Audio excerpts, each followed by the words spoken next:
Africa, you are the best. The continent one can never resist.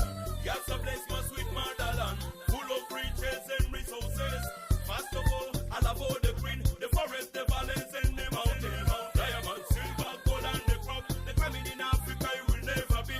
Nice with fresh water, rivers, and lakes. Fresh foods, because of the fertile soil. The one that the brotherhood, energy, and the spirit. African woman, she go number one. Hafi nzuri wananchi wamebalikizwa na hakimu. Nchi ya hadi kila siku kwa siku. Afrika continent ina umoja kwa wote. Moyo na mkochot tumelimana miti na maji. Jua na waka mchana na bala mwezi. Bala mwezi, bala mwezi. Au sio? Tuendelee.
Nzuri wananchi wamebalikizwa na hakimu. Nchi ya hadi kila siku kwa siku. Africa continent ina umoja kwa wote, na umoja kwa wote.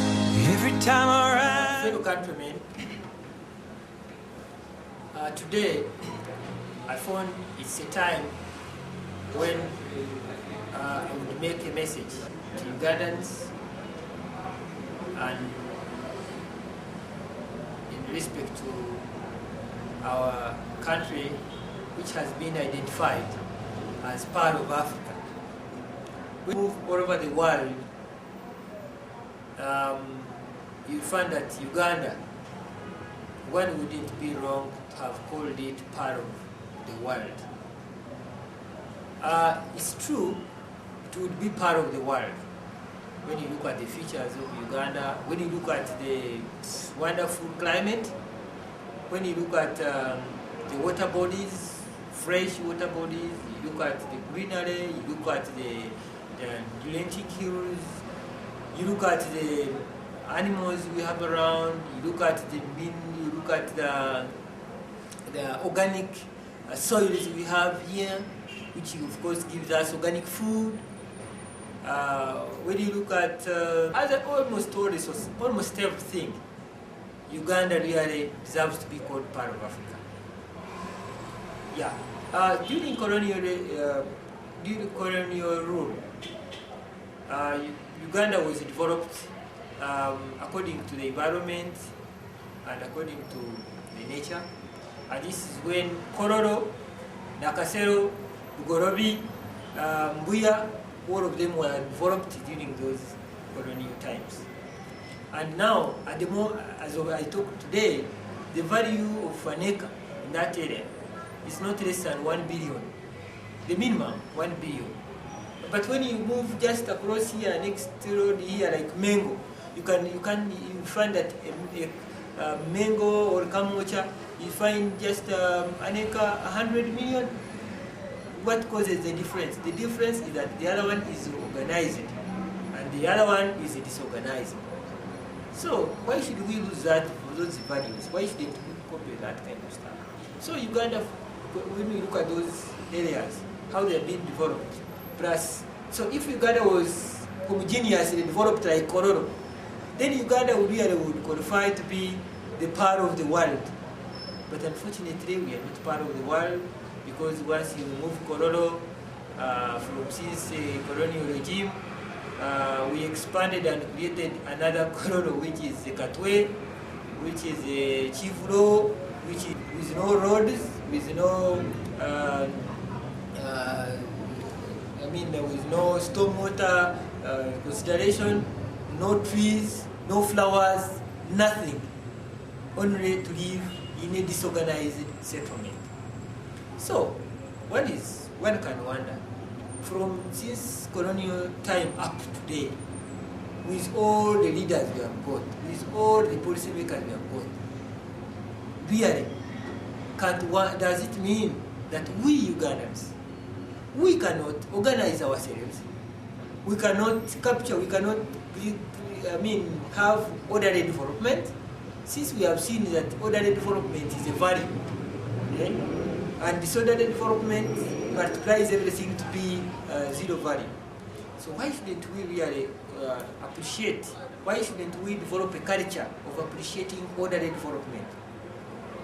One would think, wrongly, actually like Christopher Columbus, when he saw that he has reached India and when he's still in North America, would think that to make orderly development you need tiles, you need block walls, you need the glasses, you need the iron sheets, colored and that kind of stuff to make no. In Muyenga, those things are there. In Chiwature, those things are there. But still it is a disorderly development. I want you to imagine, when you can get these grass-thatched houses, in Uganda we take them to be the cheapest homes. But if you can have those grass-thatched houses, then you create a simple infrastructure, mara, and then you put the houses in a line. And then along those houses you put flowers, and you put trees in a line.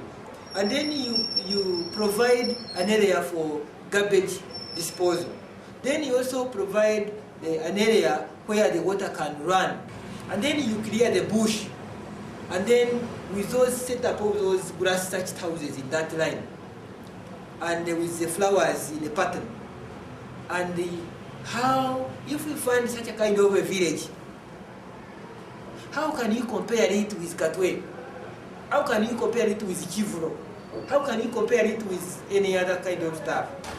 So at the end of the day, you will find that it is not a matter of the materials that have constructed the homes, but it is all the concept, the culture of appreciating to live in orderly and organized environment.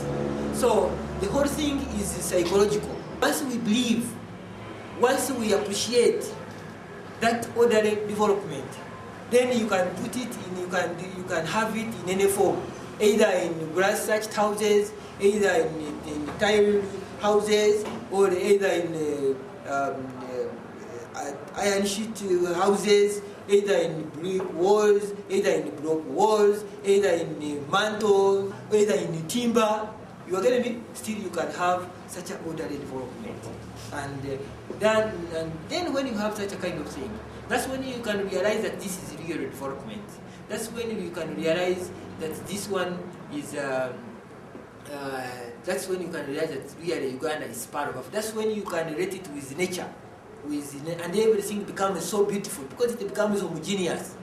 When you have such a homogeneous settlement, orderly, such a orderly development, when you talk about from third world to first world, as that's what it means. It doesn't need lots of millions of money, but it requires people to believe in it, and everybody keeps on whatever. Because people are building, the companies are building, everybody is building. But where is that orderly development?